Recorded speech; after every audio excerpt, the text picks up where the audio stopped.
नीता का परिवार उसकी शादी कराना चाहता है, पर नीता को अपने बॉयफ्रेंड से ही शादी करनी होती है, जिसके लिए परिवार तैयार नहीं होता। इन्हीं सब उलझनों के बीच नीता के पापा उसकी मर्जी के खिलाफ राघव और नीता की शादी करा देते हैं। शादी ਤਾਂ ਤੁਸੀਂ मेरी करा ਦਿੱਤਾ, ਹੁਣ मैं भी देख दिया ऐ परिवार खुश किवें रहंदा है। अपने गुस्से के चलते नीता शादी के अगले ही दिन से परिवार में सबको उल्टे जवाब देना, किसी की कोई बात ना सुनना और अपने मन मुताबिक रहना शुरू कर देती है, जिससे घर में सबको दिक्कत होती है। लेकिन नीता को कोई कुछ नहीं बोलता। एक दिन सास नीता के पास आती है। बहू की गल, तुसी किवें नाल या किसी गल से नाराज हो? तुहानू मेरी फिक्र करन दी कोई लोड़ नहीं, मैं ठीक हाँ। ऐसा बोल नीता वहां से चली जाती है, पर सास की बात उसके मन में रह जाती है। शादी के अगले दिन से ही मैं सब दे नाल किन्ना औखा बिहेव किता, फिर भी मेरे तो इन्ने प्यार नाल गल किवें कर सकदी आ।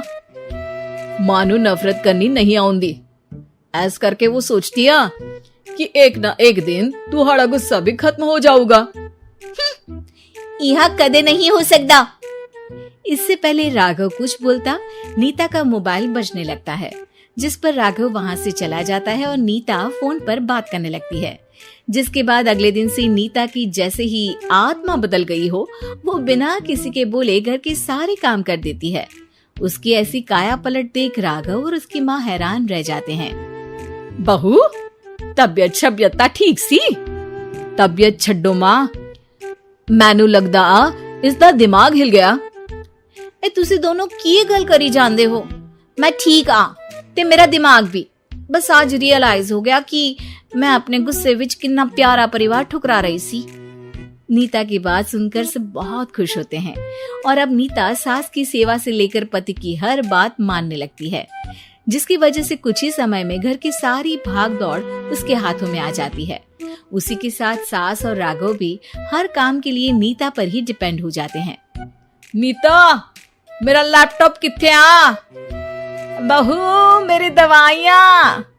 अब नीता अच्छी पत्नी और सर्वगुण संपन्न बहू बन गई होती है और इसी तरह विश्वास जीतते हुए एक दिन तिजोरी की चाबियां भी उसके हाथ में आ जाती है। ऐ हुई ना गल, हुन आएगा जिंदगी विच स्वाद। तिजोरी की चाबियां हाथ में आती ही नीता एक रात सास और पति के सोते ही सारे गहने और कैश लेकर घर छोड़ अपने बॉयफ्रेंड के पास चली जाती है। रवि मैं आ गई, अब सानू कोई अलग नहीं कर सकता।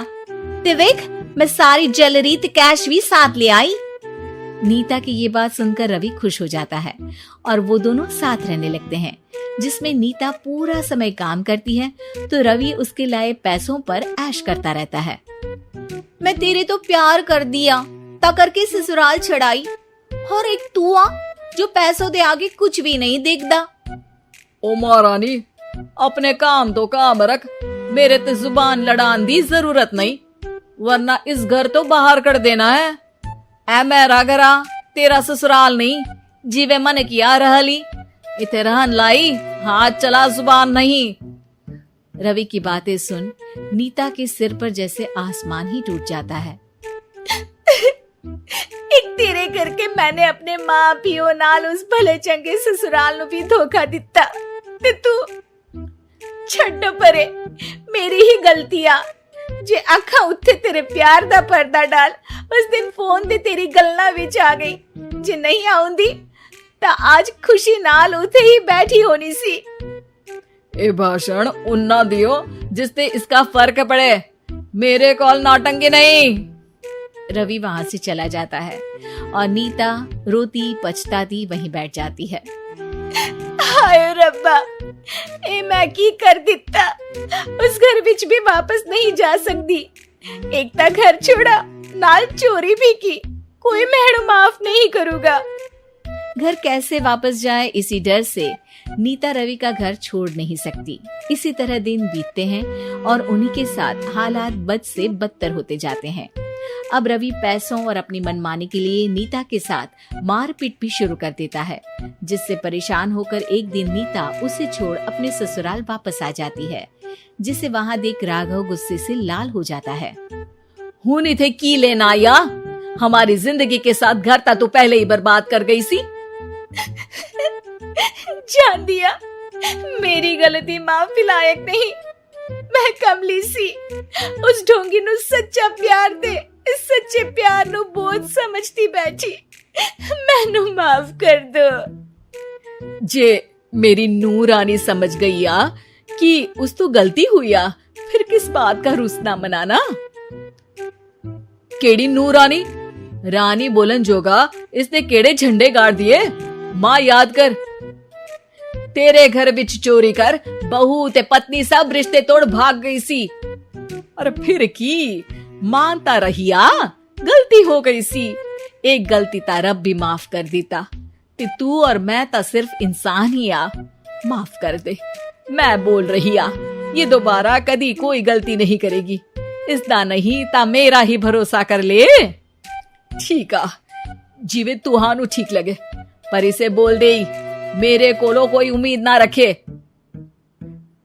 तुसी जीवे कहोगे।